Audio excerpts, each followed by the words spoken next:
श्री स्वामी समर्थ. नमस्कार मंडळी. आजचे राशी भविष्य 11 जानेवारी 2026. आजचा हा खास राशी व्हिडिओ तुमच्यासाठी घेऊन आला आहे नवे संकेत, सकारात्मक ऊर्जा आणि भविष्यासाठी महत्त्वाचे इशारे. तुमची राशी आज काय सांगते? नशीब साथ देणार की घ्यावी लागणार काळजी? प्रेम, करिअर, अभ्यास आणि आर्थिक बाबींमध्ये काय बदल होणार आहेत हे सगळं जाणून घ्या. व्हिडिओ शेवटपर्यंत नक्की पहा. मेष. आजची सकाळ तुमच्यासाठी ऊर्जादायी असली तरी मन थोडे अस्वस्थ राहू शकते. एखादे महत्त्वाचे काम मनात घोळत राहील आणि ते लगेच पूर्ण करावेसे वाटेल. घाईघाईने निर्णय घेण्यापेक्षा शांतपणे विचार केल्यास अधिक फायदा होईल. कामाच्या ठिकाणी नवीन जबाबदारी येण्याची शक्यता आहे. घरातील ज्येष्ठ व्यक्तींचा सल्ला सकाळी नक्की घ्या. डोकेदुखी किंवा ताण जाणवू शकतो, त्यामुळे ध्यान किंवा थोडा एकांत उपयुक्त ठरेल. वृषभ. सकाळची सुरुवात स्थिर आणि सकारात्मक विचारांनी होईल.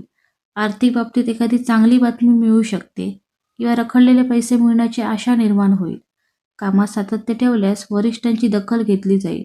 कौटुंबिक वातावरण समाधानकारक राहील. मात्र एखाद्या जवळच्या व्यक्तीशी संवाद करताना शब्द जपून वापरा. सकाळी हलका आहार आणि चालणे आरोग्यास लाभदायक ठरेल. मिथुन. आज सकाळी तुमचे मन अनेक विचारांनी भरलेले असेल. एकाच वेळी अनेक कामे करण्याचा प्रयत्न करू नका, अन्यथा गोंधळ वाढू शकतो. लेखन, बोलणे, अभ्यास किंवा संवादाशी संबंधित कामांसाठी सकाळ विशेष अनुकूल आहे. भावंडांकडून सहकार्य मिळेल. एखादी जुनी आठवण मन अस्वस्थ करू शकते. मोबाईल किंवा सोशल मीडियापासून थोडा वेळ दूर राहा. कर्क. आजची सकाळ भावनिकदृष्ट्या संवेदनशील असेल. मनात दडलेली एखादी गोष्ट बाहेर काढावीशी वाटेल. घरगुती जबाबदाऱ्या वाढू शकतात, पण त्या आनंदाने पार पाडाल. कामाच्या ठिकाणी शांत राहणे महत्त्वाचे आहे. आई किंवा मातृतुल्य व्यक्तींशी संवाद लाभदायक ठरेल. पोटाशी संबंधित त्रास टाळण्यासाठी सकाळी गरम पाणी प्या आणि हलका आहार घ्या. सिंह.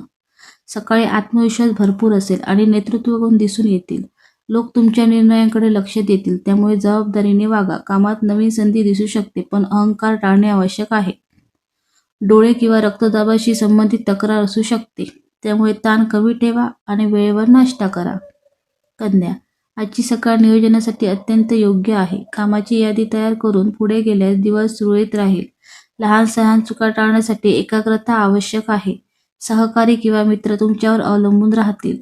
आरोग्याच्या दृष्टीने पचनसंस्था थोडी कमजोर राहू शकते. सकाळी योग किंवा प्राणायाम केल्यास मन आणि शरीर दोन्ही स्थिर राहतील. तूळ. सकाळी समतोल राखण्याचे आव्हान असेल. एखाद्या निर्णयात मन द्विधा अवस्थेत राहील. नातेसंबंधांमध्ये स्पष्टता आणणे आवश्यक आहे, अन्यथा गैरसमज होऊ शकतात. कला, सौंदर्य किंवा सर्जनशील कामांसाठी सकाळ उत्तम आहे. आर्थिक व्यवहार करताना सावधगिरी बाळगा. कंबर किंवा मानदुखी जाणवू शकते, त्यामुळे योग्य आसन ठेवा. वृश्चिक. आज सकाळी अंतर्मुखता वाढलेली असेल. एखादा गुप्त विचार किंवा योजना मनात आकार घेईल. संशोधन, तपासणी किंवा गंभीर कामांसाठी वेळ अनुकूल आहे. मात्र संशय किंवा राग मनात साठवू नका. नातेसंबंधांमध्ये पारदर्शकता ठेवा. मूत्रपिंड किंवा गुप्तांगाशी संबंधित त्रास असल्यास दुर्लक्ष करू नका. सकाळी शांत संगीत ऐकणे फायदेशीर ठरेल. धनु. सकाळी उत्साह आणि आशावाद जाणवेल. नवीन शिकण्याची किंवा प्रवासाची इच्छा निर्माण होईल. कामाच्या ठिकाणी तुमच्या कल्पनांना मान्यता मिळू शकते. गुरुजन किंवा मार्गदर्शक व्यक्तींचा सल्ला उपयोगी ठरेल. मात्र अति आत्मविश्वास टाळा. पाय किंवा स्नायूदुखी जाणवू शकते, त्यामुळे हलका व्यायाम करा. मकर.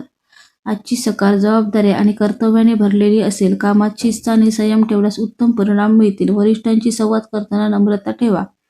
कौटुंबिक बाबतीत तुमच्याकडून समंजस भूमिका अपेक्षित आहे. गुडघे किंवा सांधेदुखी जाणवू शकते. सकाळी वेळेवर उठा. दिनक्रम पाळणे अत्यंत महत्त्वाचे ठरेल. कुंभ. सकाळी वेगळे विचार आणि नवीन दृष्टिकोन मनात येतील. तंत्रज्ञान, संशोधन किंवा समाजकार्याशी संबंधित लोकांसाठी दिवसाची सुरुवात प्रेरणादायी असेल. मित्रांकडून अनपेक्षित संदेश मिळू शकतो, मात्र भावनिक दुरावा वाढू देऊ नका.